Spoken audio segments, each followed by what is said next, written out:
mistério da escolha. Deus nos escolhe ou nós escolhemos a Deus?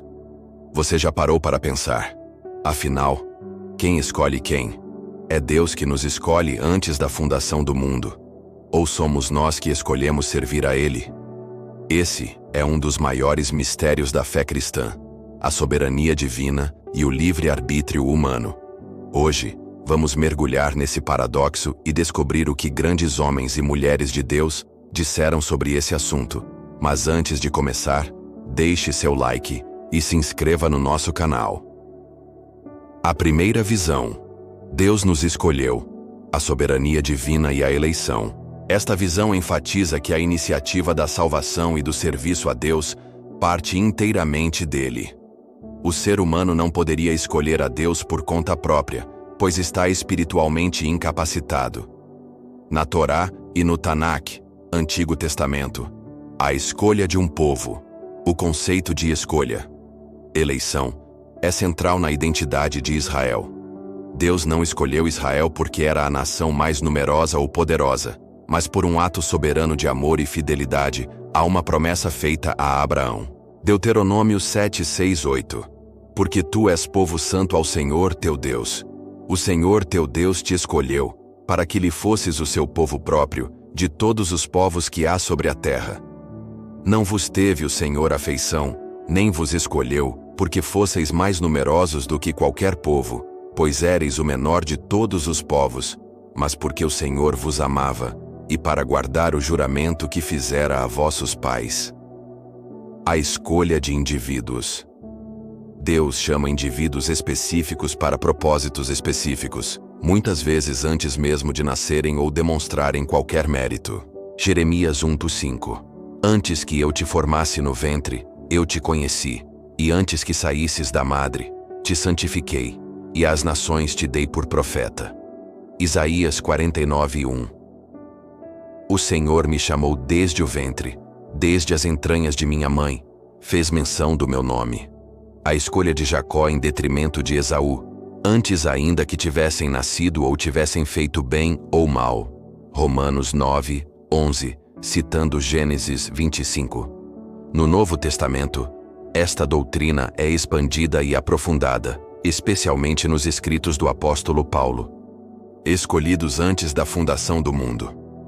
A escolha de Deus não é uma reação, mas uma ação pré-ordenada na eternidade. Efésios 1, 4, 5. Como também nos elegeu nele em Cristo, antes da fundação do mundo, para que fôssemos santos e irrepreensíveis diante dele em amor, e nos predestinou para filhos de adoção por Jesus Cristo, para si mesmo, segundo o beneplácito de sua vontade. A iniciativa é de Cristo. Jesus afirma claramente que a escolha partiu dele, e não de seus discípulos. João 15:16. Não me escolhestes vós a mim, mas eu vos escolhi a vós, e vos nomeei, para que vades, e deis fruto, e o vosso fruto permaneça. A soberania de Deus na misericórdia. Paulo argumenta em Romanos, que a salvação depende inteiramente da misericórdia de Deus, e não do desejo ou esforço humano. Romanos 9:16.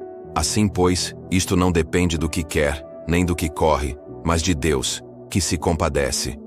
Cristãos famosos que defenderam essa visão. Agostinho de Hipona, um dos maiores teólogos da história, dizia que a graça de Deus é irresistível e antecede qualquer decisão humana. João Calvino, reformador do século XVI, reforçou a doutrina da eleição soberana, ensinando que Deus já predestinou aqueles que seriam salvos. Charles Spurgeon, chamado de o príncipe dos pregadores, afirmava: não fosse Deus me escolher, eu jamais o teria escolhido. Essa visão nos lembra: a salvação é obra de Deus do começo ao fim. A segunda visão: nós escolhemos servir a Deus, o livre-arbítrio e a responsabilidade humana. Esta visão enfatiza que Deus, em sua soberania, concedeu à humanidade a capacidade e a responsabilidade de escolher. Um amor forçado não é amor verdadeiro. Portanto, a escolha deve ser genuína. Na Torá e no Tanakh, Antigo Testamento, o mandamento para escolher. A Torá está repleta de convites diretos para que o povo faça uma escolha consciente. Deuteronômio 30:19. Os céus e a terra tomo hoje por testemunhas contra vós, de que te tenho proposto a vida e a morte, a bênção e a maldição. Escolhe, pois, a vida para que vivas tu e a tua descendência. O desafio à decisão. A liderança de Israel frequentemente colocava o povo diante de uma escolha clara. Josué 24:15. Porém, se vos parece mal aos vossos olhos servir ao Senhor, escolhei hoje a quem sirvais. Eu e a minha casa serviremos ao Senhor. Responsabilidade pessoal. O profeta Ezequiel enfatiza que cada indivíduo é responsável por suas próprias escolhas, e a justiça de Deus se baseia nelas. Ezequiel 18:20. A alma que pecar, essa morrerá. No Novo Testamento, o convite ao arrependimento e à fé é universal e pressupõe a capacidade de resposta do ouvinte. O convite universal. A mensagem do Evangelho é apresentada como uma oferta disponível a todos que a aceitarem. João 3:16. Porque Deus amou o mundo de tal maneira que deu o seu Filho unigênito, para que todo aquele que nele crê não pereça, mas tenha a vida eterna. A frase "todo aquele que" implica uma possibilidade aberta a qualquer um. O chamado ao arrependimento. O ministério de Jesus e dos apóstolos começa com um chamado à ação e decisão humana. Marcos 1:15. O tempo está cumprido, e o reino de Deus está próximo. Arrependei-vos e crede no Evangelho. A metáfora do convite.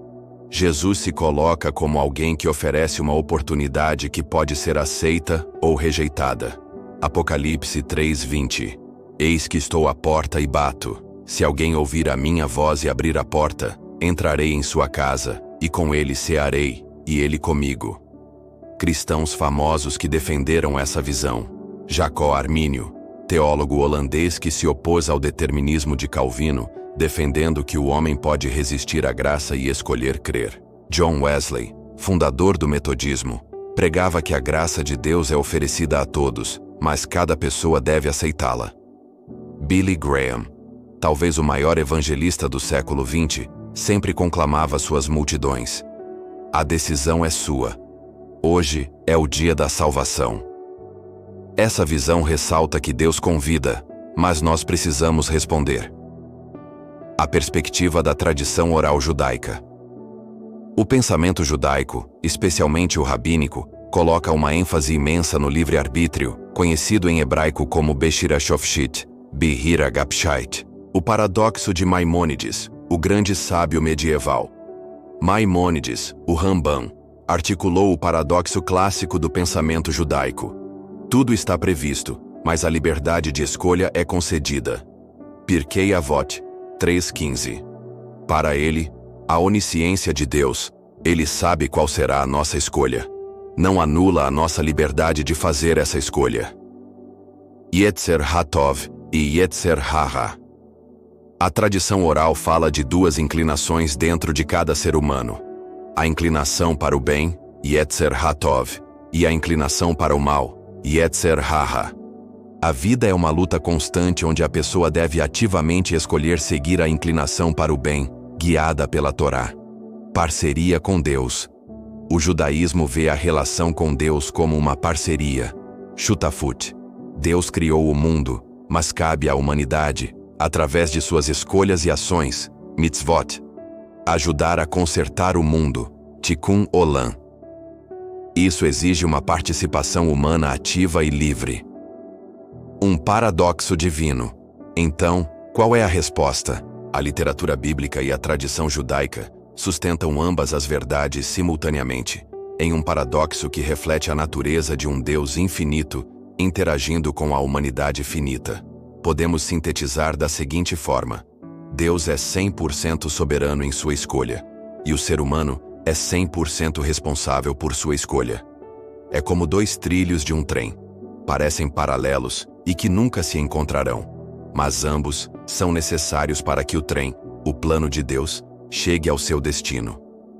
A iniciativa é sempre de Deus. Ele busca, ele chama, ele atrai, ele capacita. Ninguém pode vir a ele se o Pai não o trouxer. João 6,44. Esta é a escolha divina. A resposta deve ser genuinamente humana. O chamado de Deus não é uma coerção, mas um convite. A fé, o arrependimento e o serviço são decisões que o ser humano deve tomar. Esta é a escolha humana. Portanto, a pergunta não é: qual dos dois é verdadeiro? Mas, como ambos são verdadeiros? A resposta final reside no mistério da vontade de Deus. Nós servimos a Deus porque Ele, em sua graça insondável, nos escolheu e nos chamou primeiro. E ao fazer isso, Ele abriu nosso coração e nos deu a liberdade genuína para, então, escolhê-lo de volta.